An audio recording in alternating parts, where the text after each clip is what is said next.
أعوذ بالله من الشيطان الرجيم بسم الله الرحمن الرحيم.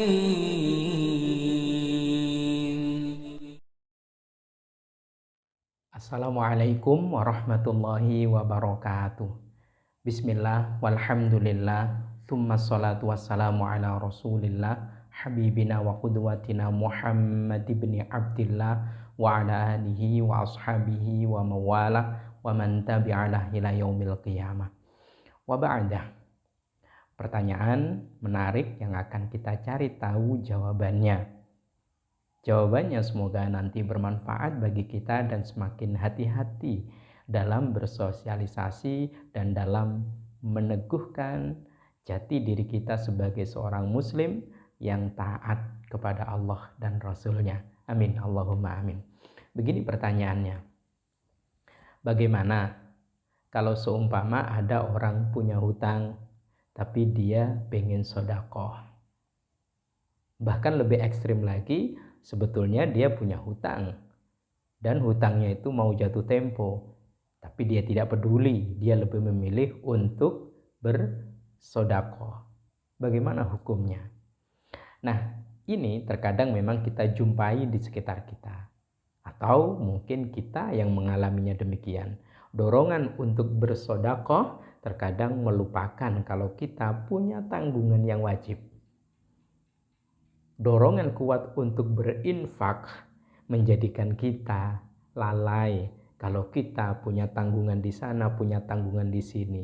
Dan perlu kita ketahui bahwa hutang jika belum dibayar lalu kemudian meninggal orang yang punya hutang itu, urusannya bukan hanya dunia saja, tapi ke bawah ke alam kubur juga, ke akhirat bahkan.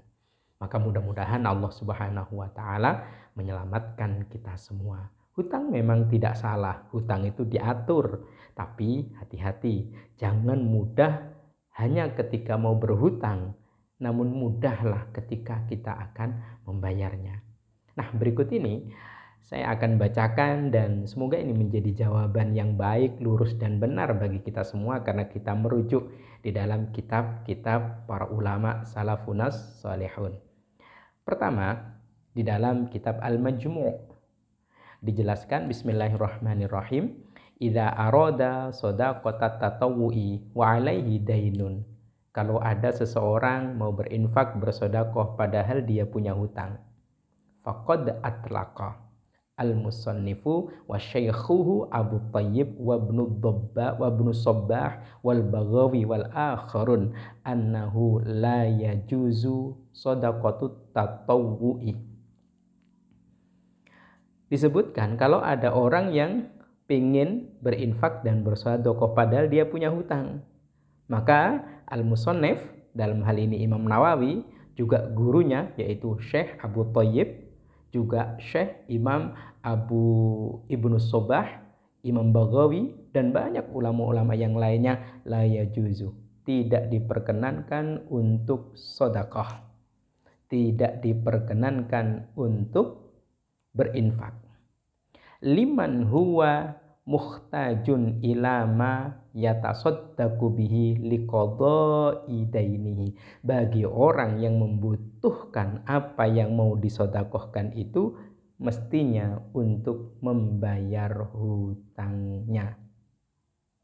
Bahkan kalau di dalam kitab Al-Mahalli dikatakan kultu al-asahhu tahrimu sadaqatihi bima yahtaju ilaihi linafaqati man talzamuhu nafaqatuhu aw lidainin la yarju lahu wafaan. Bahkan di dalam kitab Al-Mahalli dijelaskan haram hukumnya bagi orang yang punya hutang dia bersedekah. Orang yang dia punya tanggungan untuk diberi nafkah malah bersedekah, haram hukumnya. Tapi kalau ya tidak ada lagi selain uang yang disedekahkan itu, sehingga kemudian hutangnya menjadi terbengkalai, keluarganya tidak punya nafkah dan terbengkalai juga, haram hukumnya berinfak. Dan Imam Ghazali mengatakan la yustahabbu, ini sudah dicabut, hukum sunnah bersodakohnya sudah dicabut. Maka hati-hati. Nah, tidak boleh dan haramnya orang berinfak bagi orang yang punya hutang dan punya tanggungan kewajiban-kewajiban yang lainnya. Contoh sekarang, lawong anaknya itu loh waktunya bayar SPP di TPQ, waktunya ngirim ke pondok, waktunya memberikan uang ke anaknya yang sedang kuliah, malah sodako, dan tidak ada uang lagi selain itu, haram hukumnya. Kenapa? Karena mengabaikan yang wajib, dia mendahulukan yang sunnah. Dalam hal ini tidak baik. Dalam hal ini tidak ada kebaikan sedikit pun. Ibarat pepatah Jawa mengatakan buang tumpeng mulung upoh. Membuang nasi tumpeng yang mestinya lebih banyak, dia mengutin butiran-butiran nasi yang sedikit. Lah ngapain yang tumpeng dibuang lalu kemudian mengutin butiran-butiran nasi? Mestinya dulukan yang wajib. Nah, sekali lagi ini bagi orang yang sama sekali tidak memiliki apapun untuk membayar hutangnya, tidak memiliki untuk membayar nafkahnya, memberikan nafkah kepada istri dan anak-anaknya. Nah, bagaimana kalau ada contoh? Pertama, ada barang. Oke deh, saya punya hutang 300.000, tak infakkan dulu. Lah terus anaknya bayar SPP apa? Nanti tak jualin kipas angin. Kan ada kipas angin, tak jualin TV. Boleh. Atau seorang ibu tak jualin cincin saya. Boleh.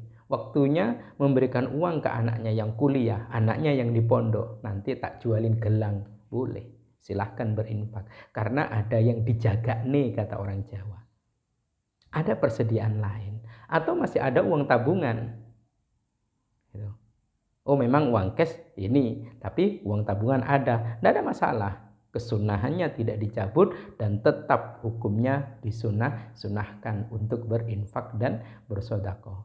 Atau setidaknya bagi orang yang memang bisa diharapkan untuk bisa bayar hutangnya.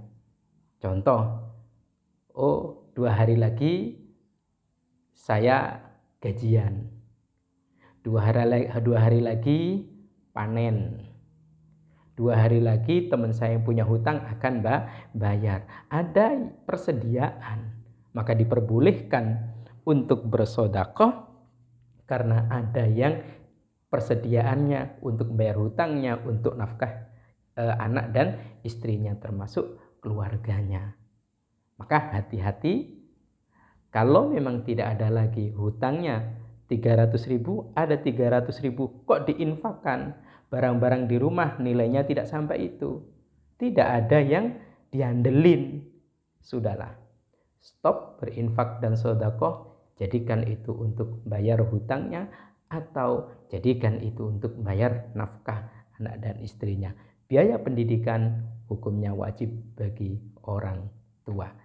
Maka semoga Allah Subhanahu wa taala memberikan kemampuan kepada kita mampu berhutang, lebih mampu untuk membayar. Karena membayar hutang itu juga bagian daripada ibadah.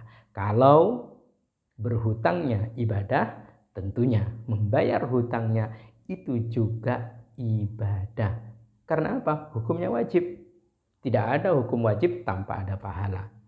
Bahkan ada yang mengatakan orang yang berjuang, ulama ya, berpendapat bahwa seorang muslim yang berjuang untuk melunasi dan membayar hutang-hutangnya, dia seperti berjalan di jalan Allah Subhanahu wa taala untuk berjihad. Jadi membayar hutang itu keren, bahkan jauh lebih keren dibandingkan orang yang bersedekah padahal dia masih punya tanggungan hutang. Semoga bermanfaat. Wallahu a'lam bishawab. Assalamualaikum warahmatullahi wabarakatuh.